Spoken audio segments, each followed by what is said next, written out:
All right, let's start with Raiders defensive end Carl Nassib. He became the first active NFL player to come out as gay. He made his announcement Monday in a video posted to Instagram. I'm happy for him. I imagine that's not an easy thing to do, especially in football. I'm glad that he feels comfortable enough to do this. And from what I've seen of the reaction, everyone's been pretty positive, which is excellent. Social media, as we know, can be a terrible place at times. So I'm glad I've seen mostly positive vibes for the most part. Aaron, take it away. Yeah, I don't know if you want to call him the first guy through the wall with the what was the other guy? Sam Donald? No, Michael Sam came out. He didn't quite make a roster or make a real impact in the league. This is a more proven player. He's already been paid, so maybe a little bit less risk there. But yeah, the first guy through the wall usually gets a little bit bloody. I think one of the more interesting things that I've seen about this announcement, social media is so brutal, not just in situations like this, but on NFL players as a whole. It can get really rough for these guys on the social media front lines. And I think I've seen a lot of positive reactions, not just from fans and from the NFL and from the coaching staff of the Raiders, but from other players around the league. It's almost like the NFL has just become a little bit more of a tight-knit brotherhood. You know, they really kind of view themselves as a part of the special group, and it's really kind of them against the media and a lot of these nameless, faceless keyboard warriors. So you really love to see the other players come out and really not see that as a dividing thing between them, but really still see him as part of that NFL brotherhood.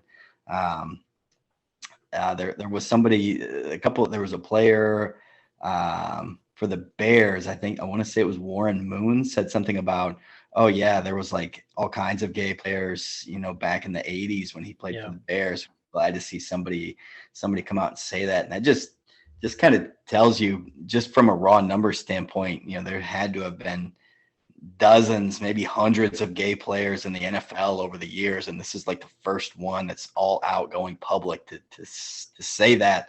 So yeah, pretty brave of the guy. Happy for him. Everything's been positive about that so far, and I hope it stays that way. Yeah, I think I echo that sentiment. I look forward to the day when we don't even have to have this conversation, right? When this isn't even news, and it's just it's what somebody does in the privacy of their own home and everything that's on them, and it's just about you.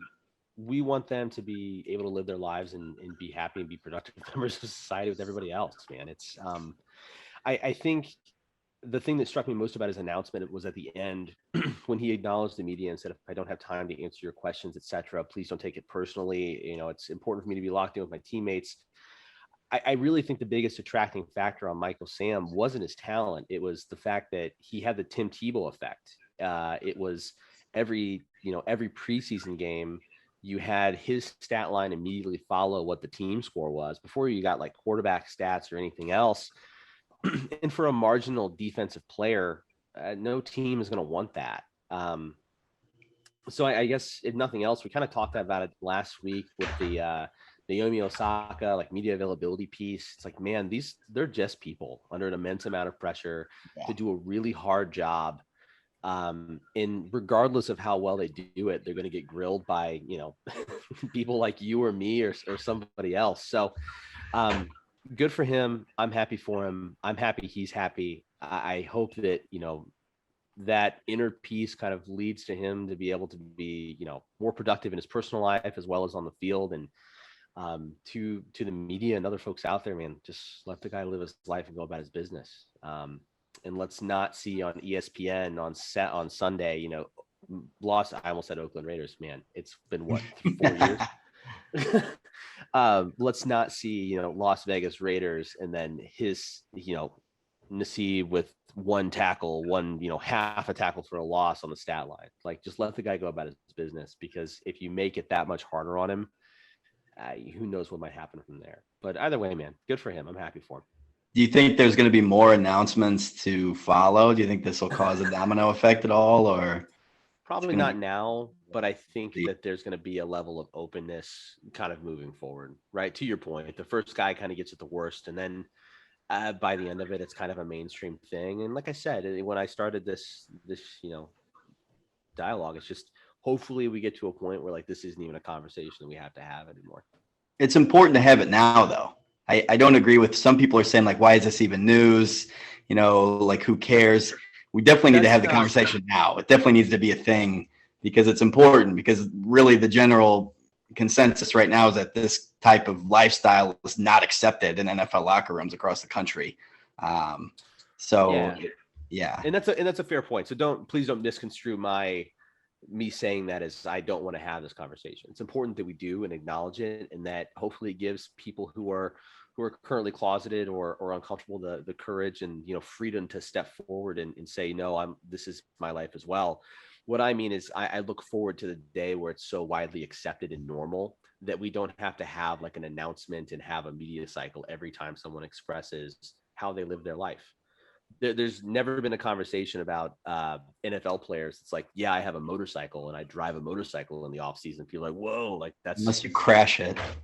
Sure, but it's probably a shitty analogy. But at the end of the day, like that's what I'm hoping for. I'm hoping for an openness and a freedom for these guys to live their lives in a way where they don't have to make a statement about something as private and as harmless as this is.